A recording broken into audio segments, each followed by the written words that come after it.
A snowball in the face is surely the perfect beginning to a lasting friendship.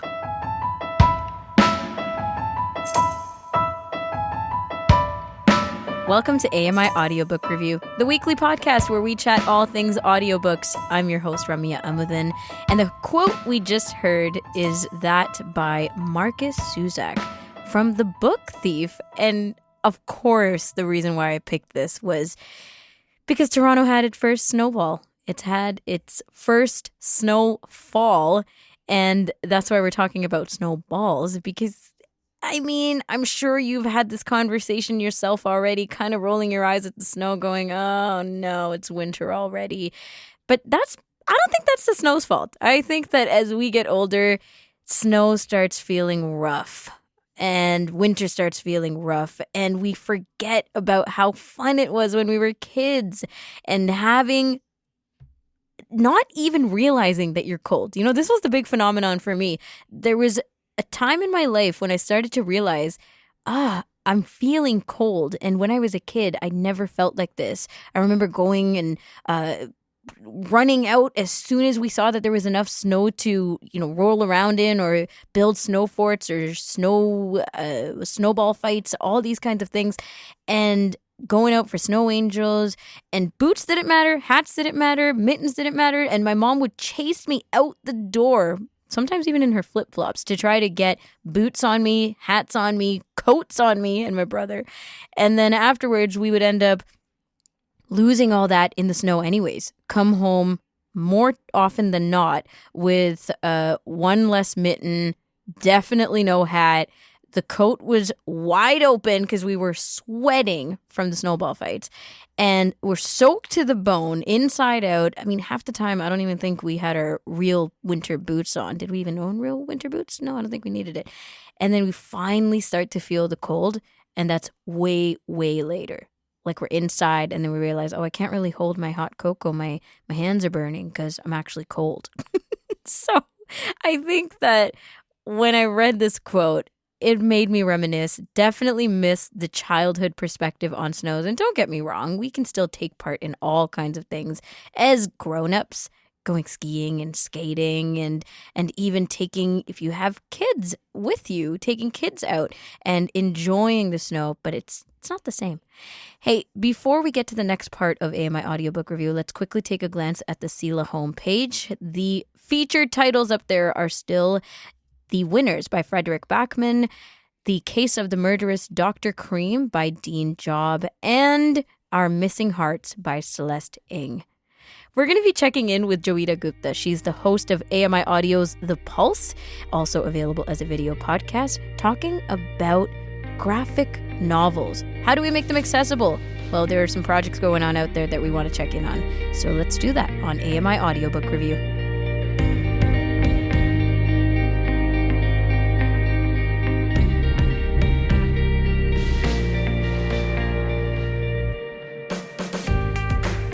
Now, every once in a while, we like to check in with an avid audiobook listener. Well, we don't like to proclaim that they are. Sometimes they do, and sometimes they completely deny it. But we open up the space to review, discuss, recommend, browse, conceptualize, and reminisce on audiobooks. And we're welcoming Joeita Gupta to the show today. She's the host of The Pulse, available on AMI Audio, on your favorite podcast platform, and on YouTube as a video podcast. That's pretty new. Joeita, welcome to AMI Audiobook Review. Hey, Ramya. Thank you so much for having me. Well, I'm excited to talk to you because I don't think we've absolutely ever talked about audiobooks, at least you and I together. But you've talked about it, I've talked about it, so we brought you onto the show. And quite frankly, we're going to get into audiobook talk in a second. You'll give us a recommendation for listeners. But before that, I thought this would be an interesting thing for the two of us to get chatting about. And it's a blog post from the Center for Equitable Library Access, CELA. It's available on celalibrary.ca. And it's entitled A Reader's Perspective Graphics Novel Project. So this was published earlier this week on the 15th of November, 2022 by Karen McKay. And I wanted to bring you in on this, Joeita, because graphic novels, I think, will be an interesting conversation, chatting about it, chatting about the accessibility, the inaccessibility of it. But before we get into the blog post, question directly to you. Have you taken part in any audio or graphic novel experience? No, I mean, I've tried when I was younger because graphic novels, or I'm assuming you mean comic books, Pretty much, yeah. were really popular with kids my age. And I should mention when I say kids my age, I mean sighted peers, people that I went to school with, right, through elementary school and then through middle school. I think people were less interested by the time I got to high school. But it was always a very visual medium. It's not to say that I didn't try, but I just didn't get as much out of it as a sighted person. Now, there were many aspects to the graphic novel which I think lent itself favorably to someone with low vision. That's how I would describe myself in those earlier days. A lot of the graphic novels that I remember reading, or the comic books I remember reading, had black outlines around pictures. Right. Like not just the boxes, but I mean actual characters they were kind of sketched in. They were drawn in black and they had the colors sketched in. So it kind of helped me to actually see them better.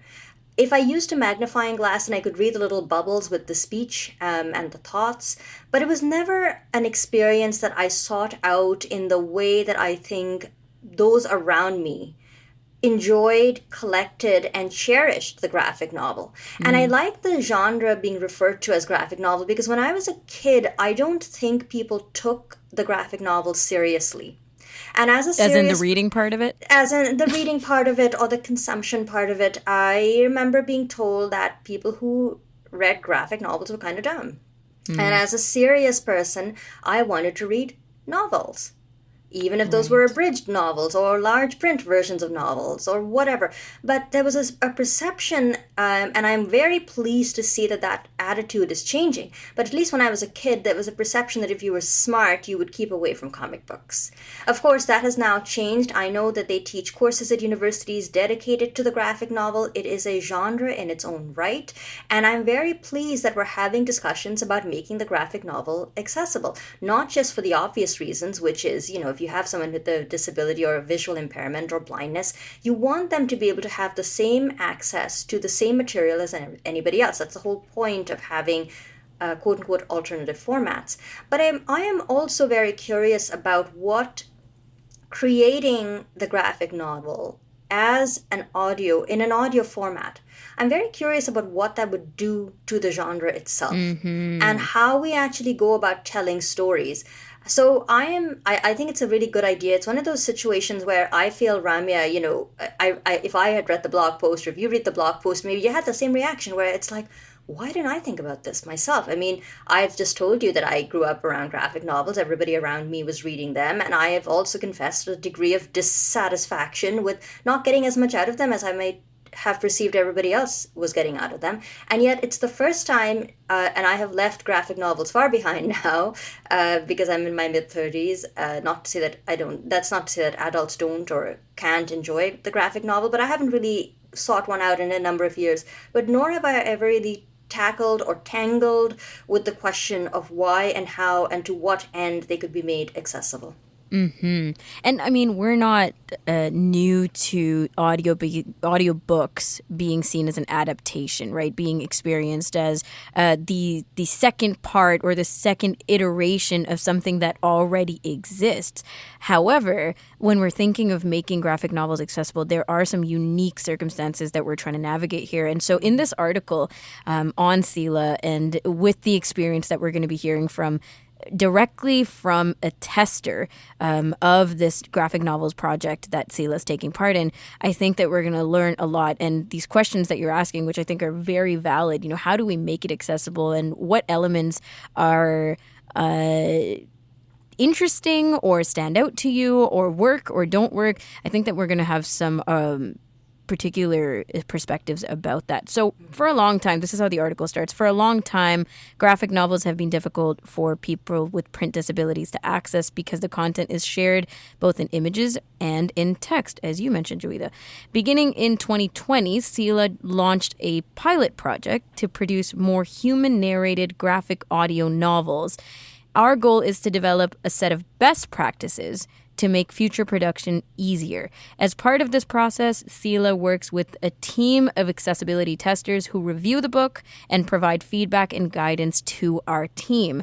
And CELA invited one of these accessibility testers to share her experience working on this project.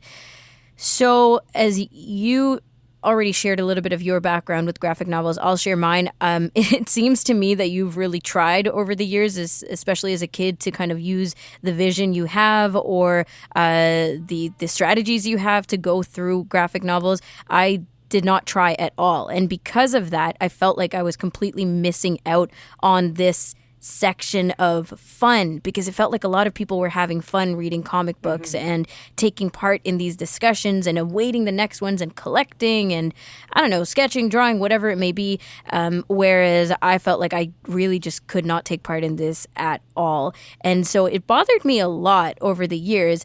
And then I found it difficult to pick up now. So I've seen not experienced directly, but I've heard about graphic novels becoming accessible in alternate formats. So whether it be, the graphics are described in words or in other projects similar to this one that CELA is running as a pilot project, where graphic novels have been adapted to audio dramas, to audio plays, to television and movies and all kinds of things.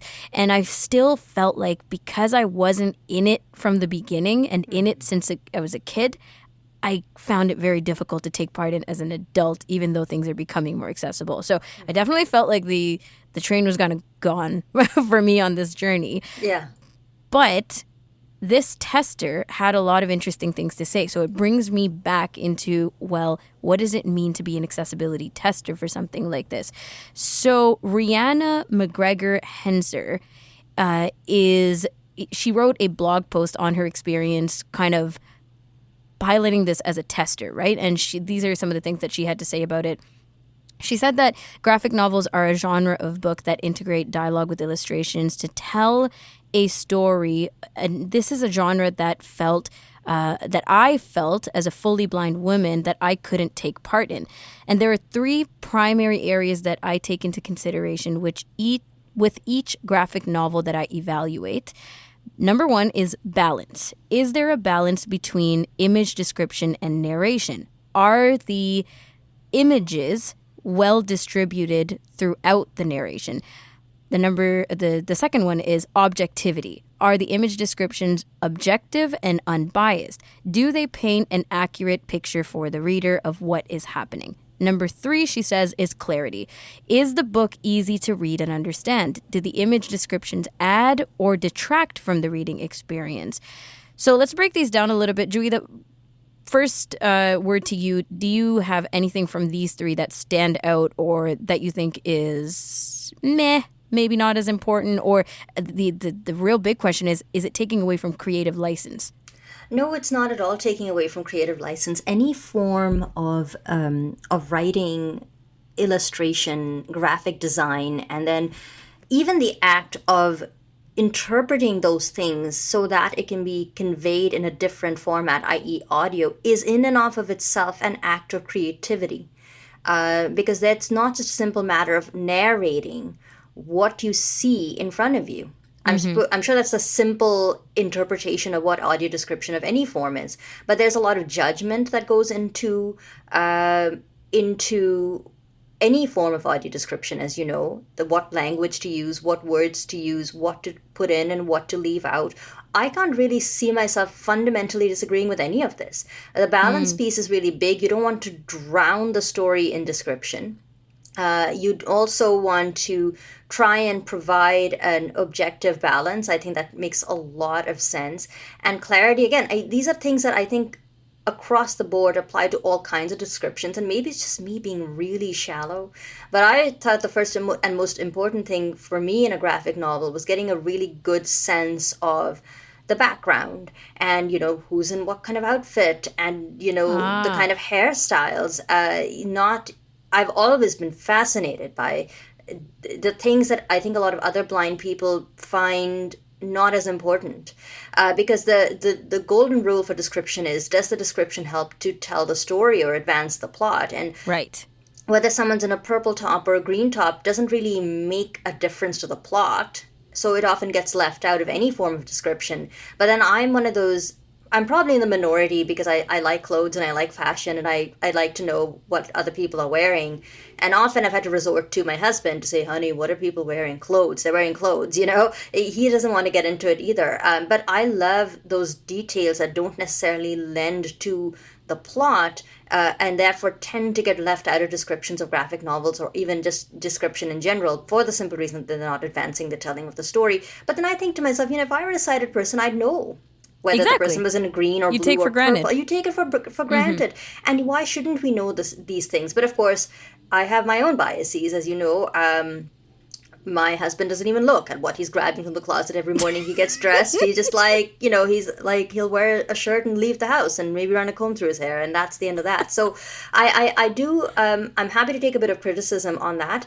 But in general, I can't really see myself disagreeing with any of the three things that she's pointed out. And I have to say, it's really well thought out.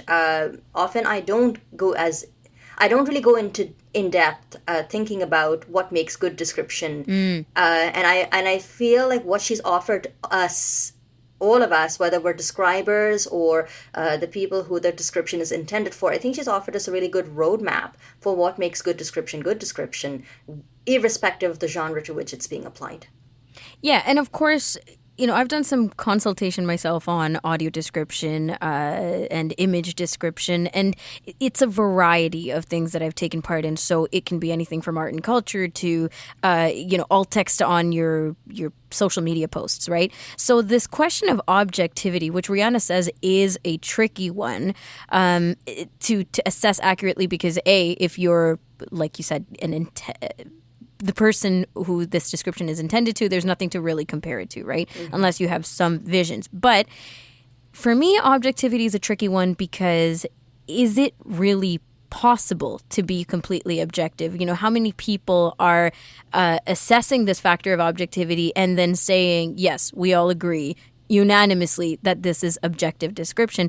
And the other part is, I think as description and accessibility, people start looking more into the creative side around that.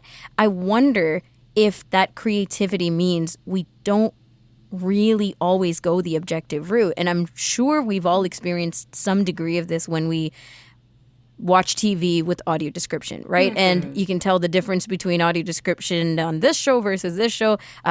Somewhere around this line is being described more poetically, whereas this other one is much more literal of a facial expression or something like that. So I'm curious about that question of objectivity, if you wanted to circle back around to it. Yeah, I mean, objectivity, I think that's more aspirational than anything. I think anyone who's even a halfway responsible describer will probably confess that it isn't always possible to be objective all the time, and we all have our biases.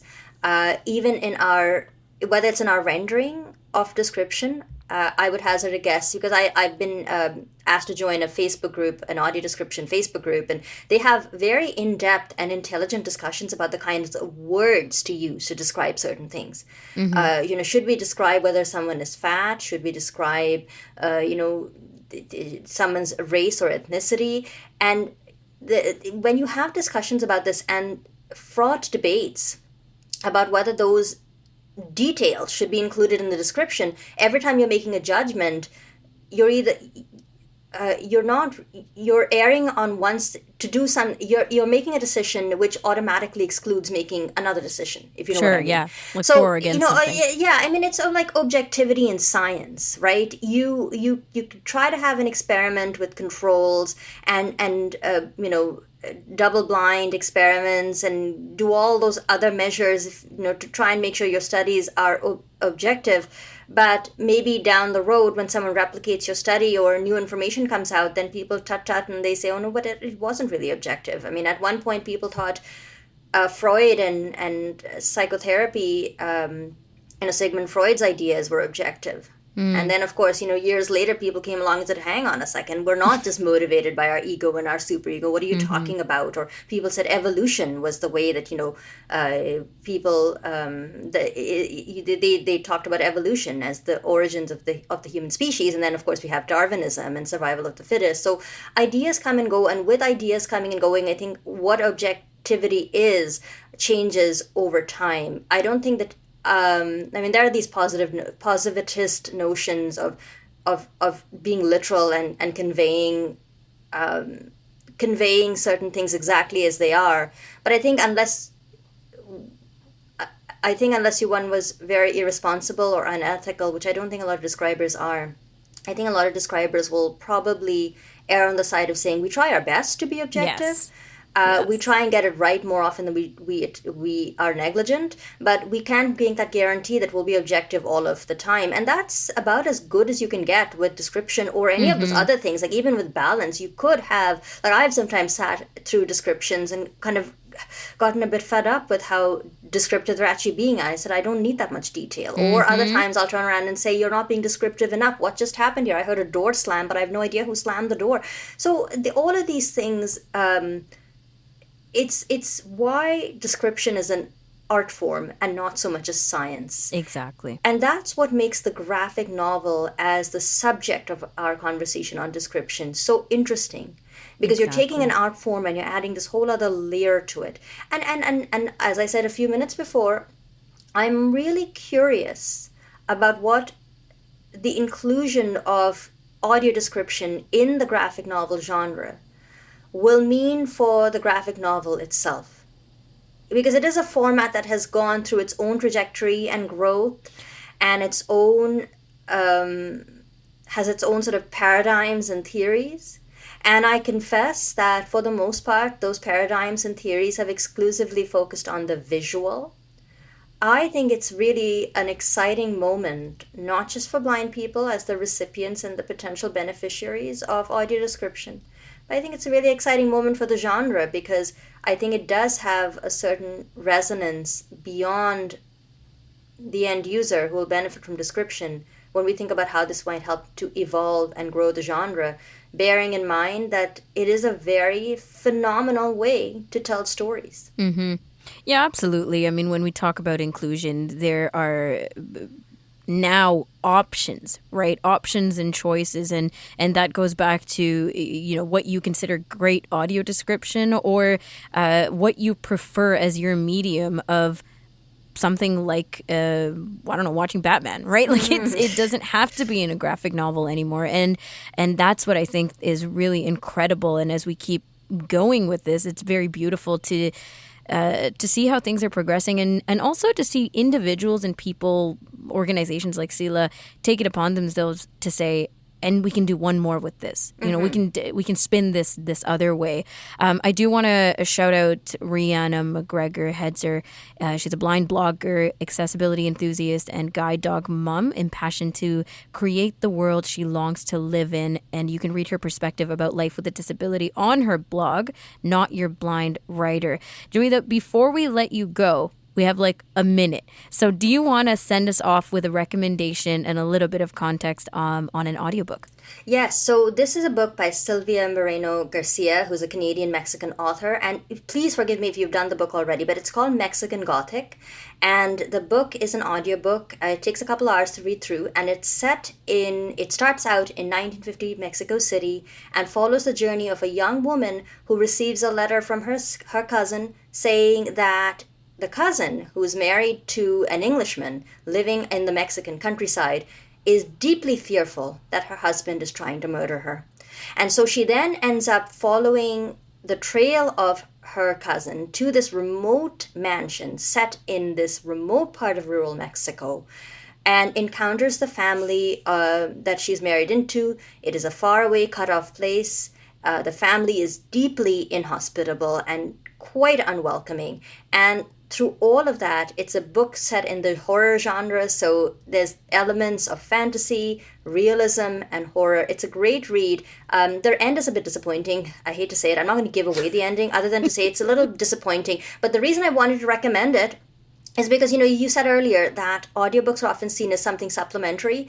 I would argue that although this book is available in a text format or as an ebook, reading it as an audiobook actually adds something to the story. It brings the narration to life. I don't think I would have enjoyed the book or been as invested in the book, which is called Mexican Gothic, if it hadn't actually been read out to me as an audiobook. It adds to the atmospheric elements of this book. It really helps to build the suspense and the general creepiness associated with a horror book. No, I'd highly recommend it. It's not a jump scare type of book. Like, you're not gonna be frightened out of your wits. But if you're fond of suspenseful psychological drama types of books, and you want to investigate themes of colonialism and patriarchy, this is a great read.